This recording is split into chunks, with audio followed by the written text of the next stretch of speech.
우리는 어제 말씀을 통해 야곱이 하나님이 돌아가라고 하신 베델 땅이 아닌 세겜 땅에 정착한 것을 보게 됐습니다. 정착 후에 발생한 일이 묘사되어 있는 창세기 34장은 안타깝고 험한 이야기가 담겨 있습니다. 그리고 이 장에는 하나님의 이름이 한 번도 언급되지 않습니다. 하나님의 은혜를 구하며 함께 말씀을 살펴보겠습니다. 오늘의 말씀은 창세기 34장 1절에서 17절입니다. 레아와 야곱 사이에서 태어난 딸 디나가 그 땅 여자들을 보러 나갔습니다. 그런데 히위 사람 하몰의 아들이자 그 지역의 추장인 세겜이 그녀를 보고 데려다가 그녀를 강제로 범하고 더럽혔습니다. 그는 야곱의 딸 디나에게 깊이 끌려 그녀를 사랑하고 부드러운 말로 그녀를 위로했습니다.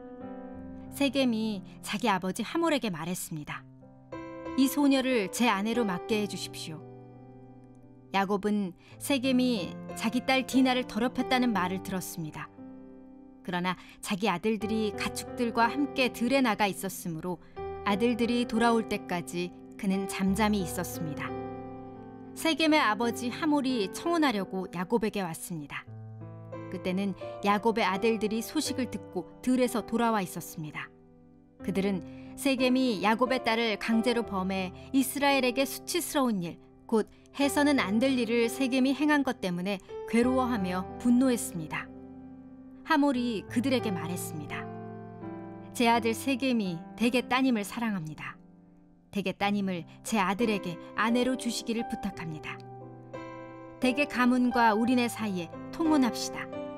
대개 따님들을 저희에게 주시고 저희 딸들을 데려가십시오.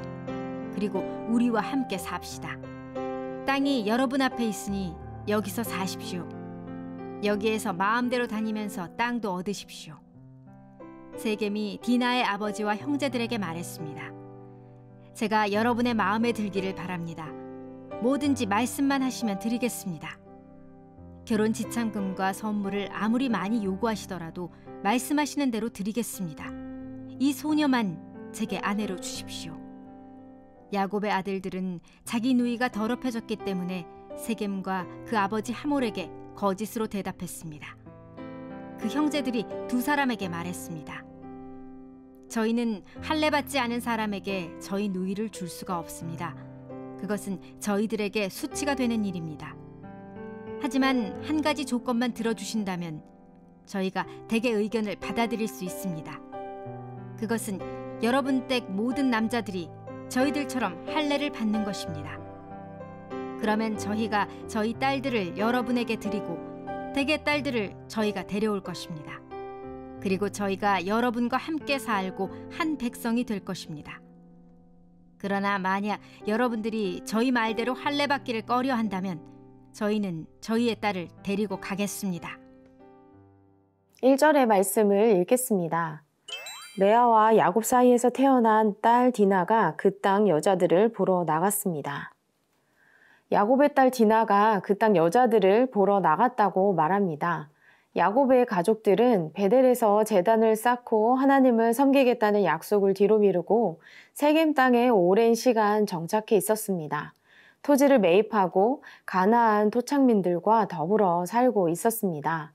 여기서 딸 디나가 여자들을 보러 나갔다라는 뜻의 그 보다의 원어적인 의미로는 매우 세심히 관찰하다, 배우다, 즐기다라는 뜻을 가지고 있습니다. 단순히 이 지역의 문화를 구경하기 위해 나갔다는 것을 넘어서 세겜의 여자들에게 깊은 관심을 가졌고 교제하면서 즐기려 했다는 것을 알 수가 있습니다. 그런데 호기심에 놀러 갔던 디나에게 씻을 수 없는 엄청난 상처의 일이 벌어집니다. 세겜 여인들을 보러 나갔던 디나는 이 땅의 추장인 세겜에게 성폭행을 당합니다. 참고로 땅 이름 세겜과 추장의 이름이 같아요. 과거나 오늘이나 성범죄는 한 여성에게, 가정에게 심각한 고통을 줍니다. 이 상황에서 추장 세겜이 야곱에게 찾아와서 디나를 사랑하고 있다고 결혼하고 싶다고 말합니다. 어떠한 사과도 없는 채 말이죠.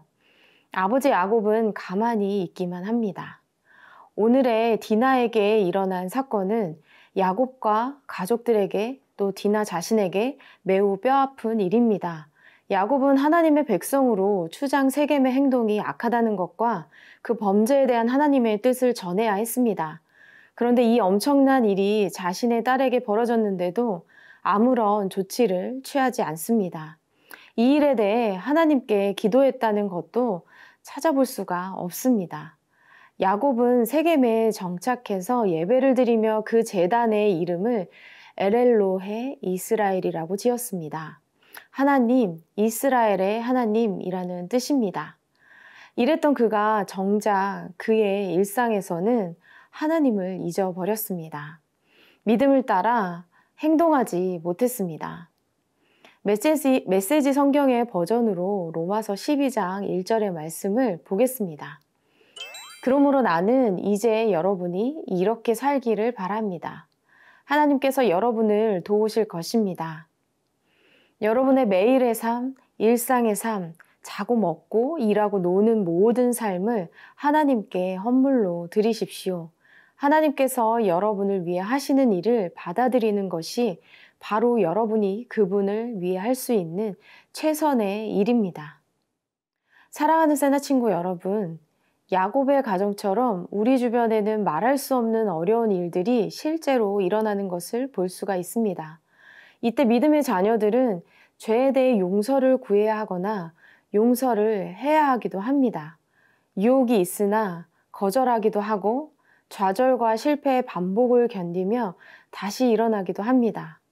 이러한 모든 일상 가운데 하나님을 잊지 말아야 할 것입니다. 오늘의 저와 여러분의 삶으로 하나님께 믿음으로 반응하기를 축복합니다.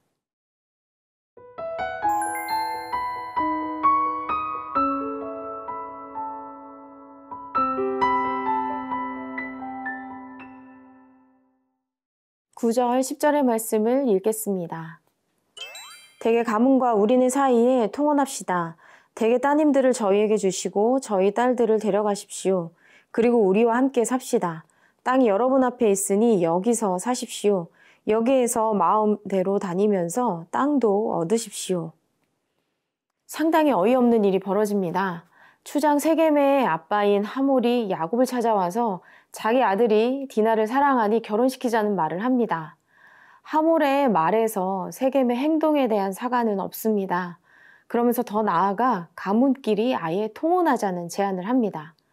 여러분이 그동안 큐티하면서 이삭과 리브가의 결혼이 처음에 어떻게 시작되었는지 알 거예요. 하나님께서 가나안 사람과의 혼인을 엄격히 금하셨기 때문에 아브라함의 명에 따라 그 종이 이삭의 신부감을 찾으러 고향으로 갔었습니다. 그러니 야곱은 당연히 하몰의 제안을 받아들이면 안 됩니다. 그런데 하몰이 야곱이 거절할 수 없는 조건을 내밉니다. 첫째, 함께 살자. 둘째, 어디든 살 수 있다. 셋째, 마음대로 땅을 매매할 수 있다. 게다가 그 아들 세겜도 조건을 제시합니다. 디나를 아내로 얻는 대가를 얼마든지 다 보상하겠다. 잠깐의 수치를 눈 감으면 안정을 보장받습니다. 어떤 선택을 해야 할까요? 한편 야곱의 아들들은 너무 화가 났지만 격분을 감추고 세겜에게 거짓으로 말합니다.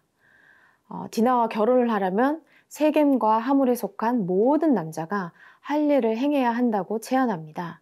이 조건은 복수를 하기 위함입니다. 그들의 요구에 응하는 체 하면서 디나를 더럽힌 일에 대해 분노의 응징을 하려는 계획이었습니다. 동생의 일에 격분하지만 세겜과 마찬가지로 복수를 위해 거래를 하고 있습니다. 디나의 강간 사건 이 자체는 너무 충격적인 일이나 그것을 해결해 나가는 방식들이 어쩌면 우리에게 심각한 일이 닥쳤을 때 해결하는 지금의 것과 너무도 닮아 있는 것은 아닌가 하는 안타까운 마음이 듭니다. 잘못을 했으나 인정하기는커녕 제안과 거래를 하는 모습, 내가 원하는 것을 위해 기꺼이 수치도 눈 감아 보려는 모습, 하나님께 용서받았고 은혜 받았다는 이유로 정작 해를 가한 사람에게 직접 용서를 구하지 않고 다른 방법을 사용하는 것 등 말이죠. 사랑하는 세나 친구 여러분, 저는 저와 여러분이 진정한 하나님의 사람으로 살아가기를 축복합니다. 세겜 땅에서의 삶을 추구하는 인생이 아니라 하나님이 부르신 곳에서 그리스도를 따르는 삶을 추구하는 저와 여러분 되기를 축복합니다.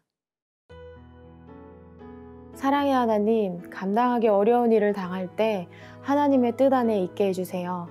선한 데는 지혜롭고 성실하되 악한 데는 미련하고 게으르기를 원합니다.